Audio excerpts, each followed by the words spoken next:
Agustina Fernández tenía 19 años, había nacido en La Pampa, pero había tomado una decisión muy valiente, la de irse de su casa, irse de su provincia, mudarse a Río Negro para seguir un sueño. Ella quería ser médica, quería estudiar en la Universidad Nacional del Comahue. Por eso dejó la casa de su familia y se fue a vivir a un PH, a un complejo de departamentos, desde donde podía ir todos los días a estudiar, donde empezó a trabar distintas relaciones y donde iba a terminar encontrando su final el 2 de julio del año pasado. ¿Qué ocurrió con Agustina? Lo que sabíamos hasta hace unos días era que Agustina, en la tarde de aquel 2 de julio, había ido a la casa de un vecino, un hombre que vivía en el mismo complejo que ella. Ella habitaba en el primer piso y este hombre, un empleado petrolero de 37 años, Pablo Parra, vivía en la planta baja.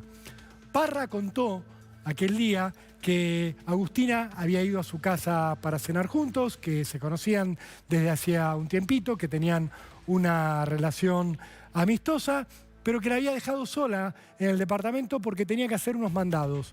Él contó que se fue pasada a las 7 de la tarde en su auto, que fue a 2 locales, hizo unas compras, que pasó por la casa de sus padres y que cuando regresó a su departamento se encontró con el horror, con Agustina, que había sido asesinada a golpes adentro de su departamento. Parra dijo que él se dio cuenta rápidamente de que había desorden, de que le habían robado $1000, que le habían robado un bolso con ropa y llamó a la policía. Empezó la investigación. Parra se mostró muy colaborativo en todo momento, incluso prestó su material genético para que le hicieran un ADN, dijo que no tenía nada que ver, declaró en el expediente, incluso intentó acompañar los reclamos de justicia que venía haciendo la familia de Agustina. En la investigación apareció de repente un identikit que mostraba una persona con tatuajes muy particulares, con un tatuaje sobre una de sus cejas, con las manos tatuadas, con características muy particulares. Nunca quedó claro de dónde había surgido ese identikit, pero la investigación empezó a dirigirse en ese sentido. Sin embargo, siempre hubo dudas sobre este amigo de Agustina, sobre Pablo Parra. ¿Qué hicieron los investigadores? Fueron detrás de la pista de este hombre misterioso del identikit. Tenían un problema. Las cámaras de seguridad del complejo donde había sido asesinada Agustina y donde vivía Pablo Parra concordaban con los horarios que había dado este hombre. Empezaron a recorrer la zona y se dieron cuenta de que era muy posible que el asesino hubiera entrado y hubiera salido del departamento donde ocurrió el asesinato saltando por un paredón que tiene alambres de púa. Lo que empezaron a determinar los investigadores es que el asesino podía haber entrado saltando desde una casa vecina, pisando en una mesa, cruzando por arriba de este alambrado para meterse en la casa de Pablo Parra, asesinar a Agustina y luego escapar por la misma vía, por ese camino que daba a una casa vecina. ¿Quién había sido ese asesino? ¿Quién podría haber utilizado esa vía para entrar y salir de la escena del crimen sin ser visto? Bueno, los investigadores empezaron a centrar de a poco sus sospechas sobre el amigo de Agustina, sobre el dueño de casa, sobre Pablo Parra. ¿Qué pasó? Pusieron en crisis su coartada. Se dieron cuenta de que había tenido algunos movimientos que no coincidían con lo que él había declarado y sobre todo encontraron una prueba objetiva que lo compromete. Un pedacito de tela que había quedado enganchado en el alambrado de púas que separaba la escena del crimen con la casa contigua, en la ruta que habría hecho el asesino. En ese pedazo de tela se encontró, según la acusación, ADN de Pablo Parra, de este amigo de Agustina. ¿Qué creen ahora los investigadores? Que detuvieron a Parra y que le acaban de dictar una prisión preventiva por 6 meses. Que Parra lo que hizo fue salir de su casa por la puerta delantera, fingir ese recorrido para luego entrar por el lateral de su propia casa, por el paredón de la casa vecina a su propio departamento, sorprender a Agustina, atacarla para matarla. De hecho, creen que Agustina en un momento intentó escapar abriendo la puerta y que Parra le rompió una de sus manos con la puerta, que luego la golpeó contra un futón y que la terminó asesinando para escaparse por la casa vecina, volver a buscar su auto, regresar y fingir que se había encontrado con esta escena brutal de la cual él decía ser ajeno. La justicia hoy cree que no es así y que Parra urdió un plan para asesinar a Agustina. Por eso estamos en comunicación con Silvina, con la mamá de la víctima. Silvina, desde acá, desde Cámara del Crimen, la saludo, le doy mis condolencias una vez más, ya hemos hablado, es muy doloroso todo lo que usted está atravesando.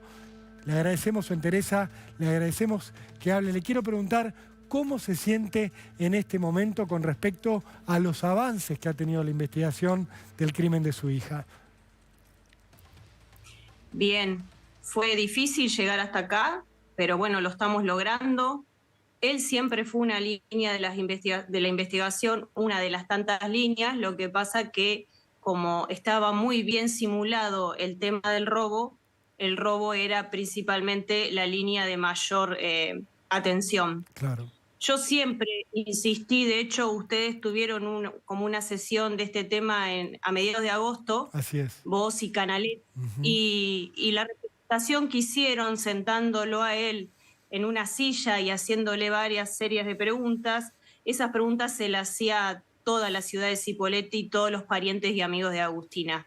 La reacción de él fue lo que lo delató. Así que por parte mía... ¿Por qué, Silvana, te interrumpo, por qué la reacción fue lo que lo delató? Contanos un poco en detalle cómo se delató él mismo. La frialdad, las palabras que usó, hay un asesoramiento, un pensamiento. Yo creo que alguien lo ayudó a elaborar la coartada. Todo esto es pensamiento mío, obvio. Yo no soy investigadora, ni abogada, ni fiscal, para eso hay gente idónea, pero desde un principio, y la fiscalía sabe que el primer encuentro mío con Agustina internada dije, esto no fue un robo. Claro. Ustedes lo tenían claro desde el primer momento. ¿Por qué pensaban que no había sido un robo cuando Parra estaba diciendo me robaron $1000 que tenían guardados, me robaron un bolso con ropa? ¿Por qué ustedes no le creían? Porque si vos veías a Agustina, decías, no, esto fue otra cosa. Porque si ella estaba en un lugar donde lo que había no le pertenecía, no había nada que ella intentara resguardar, y además las cosas que él dice que le faltaron, no sabemos si le faltaron, si existieron, y estuvo muy bien armada la coartada, pero bueno, no hay crimen perfecto, sino algo que no se investiga bien. Me parece que vamos por el buen camino, de a poco, las pruebas surgieron, y me parece que nosotros hicimos una marcha el día 5, que se cumplieron los 6 meses que Agustina fallecieron los órganos, y estamos convencidos de que estuvo esto planeado y quiso zafar y no pudo. ¿Qué es lo que lo termina delatando? Vos me hablabas de la frialdad de Pablo Parra, pero en cuanto a la coartada que él presenta, ¿dónde es que encontraron los puntos más débiles o los puntos que generaron las principales sospechas sobre este hombre que decía ser amigo de tu hija y que ahora aparece señalado como el femicida de tu hija? Agustina esa misma tarde tuvo un encuentro con un chico que le gustaba mucho. Ella no quería nada serio con Parra, no quería. Y yo creo que esto hizo que a él lo sacara de quicio. Hay un mensaje de él hacia ella que ella no contesta en el momento que está con este chico. Y bueno, un montón de cosas, de pruebas que están, que obviamente no las puedo decir, para eso están los abogados, pero no tiene nada a su favor. Claro. Vos hablabas del día del ataque, el 2 de julio, tu hija agonizó, y por eso hablabas del 5 como el día de la muerte, donó sus órganos, mostrando también la gran persona que era tu hija, pero nos decías que ese día ella se encontró con otro chico que le gustaba, con quien sí quería tener una relación. Ese encuentro fue en este mismo complejo de departamentos donde vivía Parra, o sea, Parra pudo haberse enterado que Agustina estaba con otro chico y eso pudo haber sido de alguna manera lo que empieza a generar en esta cabeza enferma la idea de ponerse violento con ella. Sí, porque el tema es que el complejo era muy chico, se escuchaban los ruidos y lo vieron entrar, lo vieron salir, varios de los vecinos dicen esto, y yo insistía con el tema también de los ruidos. Él la escuchaba y él estaba pendiente siempre de ella. De hecho, cuando nosotros fuimos, él entraba y salía casualmente cuando nosotros salíamos del complejo. O sea, cuando vos ibas a visitar a tu hija, siempre te cruzabas con Parra. Sí. Y ahora vos Me pensás hacía ver. que de alguna manera los estaba vigilando. La vigilaba a Agustina, te vigilaba a vos, quería controlar todos los movimientos de tu hija. Sí, sí, sí. ¿Y cómo era la relación de Agustina con él? ¿Él la acosaba? ¿Ella alguna vez te habló de él? ¿Te contó cómo era su relación con este hombre? Si él le insistía para salir, si le insistía para verla, si la seguía. Sí, ella, uno de los primeros indicios que a mí me llamó la atención, el 29 de marzo, cuando ella viaja de La Pampa allá, ya a instalarse para empezar a cursar, me dice, el vecino me quiere ir a buscar a la terminal a las 6 de la mañana. Le digo, no, decile gracias, te tomás un taxi, gracias por cuidarte, le digo, pero decile que no. Y cuando estuvimos la última vez en el complejo, ella me quiso contar algo, de hecho estuvimos hablando algo íntimamente, que yo siempre digo, las mujeres sabemos guardar secreto, pero bueno, obviamente cuando tenga que hablar, hablaré. Claro. Pero ella te había hablado ya de Parra y te había hablado de la insistencia de él por estar cerca de ella. En la fiscalía hablaba en la audiencia en la que le dictaron la prisión preventiva de una obsesión que tenía Parra con tu hija. ¿Vos la definirías de esta manera? Sí, sí, porque ella había dicho que estaba intenso. Y bueno, hay varias cosas que a mí me llamaron la atención. Yo no sabía de la edad de él, pero bueno, ella era libre. Yo digo, uno como padre quiere estar en todo, pero no puede. Y bueno, yo vi cosas, de hecho, al chico este que a ella le gustaba, yo lo pude conocer en la última visita, me di cuenta que a ella le gustaba porque fuimos a cenar a un lugar y vi que se saludaron. Entonces, pero bueno, hay cosas que a uno se le escapan y para eso están las amigas que tenían otro tipo de confianza. O sea, Agustina quería salir, quería tener una relación con este chico al que vos conociste, que entiendo era mozo de un restaurante, y Parra, que vivía en el mismo complejo, estaba obsesionado con tu hija y de alguna manera quería interponerse en esa situación. Y el día del crimen se entera de que ella lo había visto en su propia casa, en el mismo edificio donde él vivía. Sí, yo creo que fue una provocación para él y bueno, ella ha dicho que no, porque si hay algo que tenía era convincente en lo que pensaba y sentía. De hecho, con nosotros como padres siempre se puso firme, así que bueno. Te entiendo. Y con respecto al día del asesinato, ¿cómo es que Parra logra que Agustina fuera a su casa? Hemos escuchado testimonios, creo que lo hemos hablado con vos incluso, que él le prestaba el lavarropas, que él buscaba como excusas para tener un contacto permanente con tu hija. Claro, porque él la encuentra sola. De hecho, cuando nosotros alquilamos el complejo, estaba prácticamente viviendo él y dos personas más, de 6, 7 departamentos. Entonces, de hecho, cuando nosotras fuimos a alquilar, él entraba y salía y hacía que limpiaba el auto, se hizo ver. Yo sé cómo la miró y yo sé que él iba a tratar de entablar una relación con ella. Eh, Nosotros los de La Pampa somos muy confiables, o sea, y ella estaba sola. Creo que aprovechó esto de que te voy a buscar, te llevo, te traigo, te muestro Neuquén, te muestro la ciudad, al no dejarla sola y colaborar. De todos modos, ella le prestaba la clave de Wi-Fi del departamento que alquilábamos nosotros. Había un intercambio, pero bueno, a veces